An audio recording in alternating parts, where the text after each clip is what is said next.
प्रभु यीशु मसीह के मधुर और मीठे नाम में आज दिनांक 16 फरवरी दिन बुधवार को हम आप सबका स्वागत करते हैं। आज के दिन के लिए जो वचन है वह लिया गया है यशायाह नबी की पुस्तक उसका 32 अध्याय उसका 8वां पद। वचन इस प्रकार से कहता है, परंतु उदार मनुष्य उदारता ही की युक्तियां निकालता है और उदारता में स्थिर रहेगा। प्रभु में मेरे प्रिय लोगों, परमेश्वर के लोगों का या फिर यूं कहें कि परमेश्वर विश्वास करने वाले लोगों का जो चरित्र होना चाहिए या फिर गुण होना चाहिए वो उदार होना चाहिए।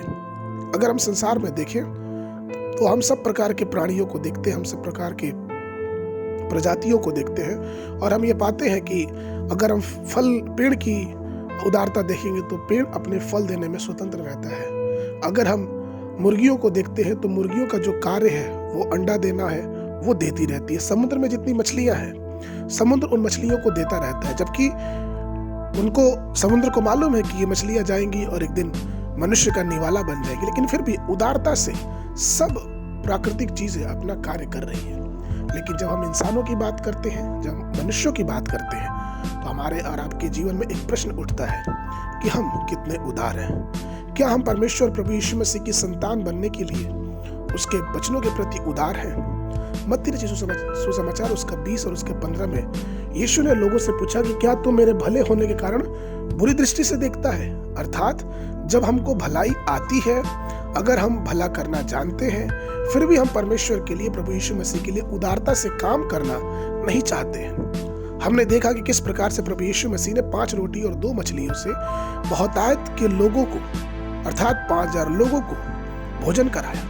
हमने ये भी देखा कि प्रभु यीशु मसीह ने लूका रचित सुसमाचार उसके 6वें अध्याय उसके 35 पद में इस प्रकार से कहा है, वरन अपने शत्रुओं से प्रेम रखो और अपने भाई की ओर आस लगाकर उधार ना मांगो, क्योंकि यह तुम्हारे लिए बड़ा फल ना होगा और तुम पर प्रधान के संतान ठहरोगे, क्योंकि वह उन पर जो धन्यवादित नहीं होते हैं वह बुरा और कृपालु होता है। अर्थात जब परमेश्वर हम पे दया करता है तो हमको उदारता से दूसरों पर भी दया करनी चाहिए। यह बात हम सबसे अच्छी यूसुफ के जीवन में देख सकते हैं कि यूसुफ कितना उदार था। उसने अपने भाइयों के विरुद्ध, जो कि उसको गड्ढे में डाले थे, जिन्होंने व्यापारियों के हाथ में उसे बेच दिया था, जबकि एक दिन आया जब यूसुफ एक बड़ा मनुष्य बना, उस देश का प्रधानमंत्री बन गया, फिर भी किस प्रकार से उसने अपने भाइयों के प्रति करुणा और उदारता प्रकट की। उत्पत्ति की पुस्तक उसका 42 अध्याय में पूरा वृत्तांत हमको मिल सकता है। यहाँ तक कि उसके पिता के मृत्यु के बाद भी उसने अपने भाइयों से अच्छा व्यवहार ही किया और उनके लिए उस जमीन का इंतजाम किया, उस भूमि का इंतजाम किया जो बहुतायत से उपजाऊ थी। जब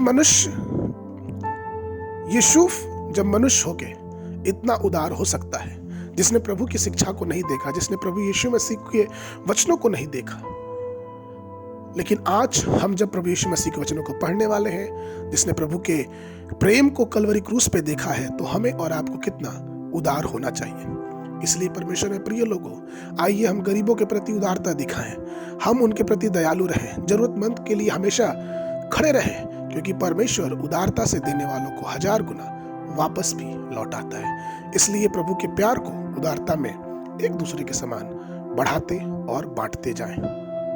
आज के मनन के लिए जो पद है वो लिया गया है व्यवस्था विवरण की पुस्तक उसका 28 अध्याय उसका 12 पद। वचन इस प्रकार से कहता है, यहोवा तेरे लिए अपने आकाश रूपी उत्तम भंडार को खोलकर तेरी भूमि पर सब समय में मेघ बरसाया करेगा और तेरे सारे कामों पर आशीष देगा और तू बहुतेरे जातियों को उधार देगा, परंतु किसी से तुझे उधार लेना ना पड़ेगा। आज के दिन के लिए जो वचन का अध्ययन है, सुबह के समय लेवास्ता की पुस्तक उसका 19 और 20 अध्याय और संध्या के समय मत्ती रचित सुसमाचार उसका 27 अध्याय 51 से लेके 65 पद तक। परमेश्वर आप सबको आशीष देवे।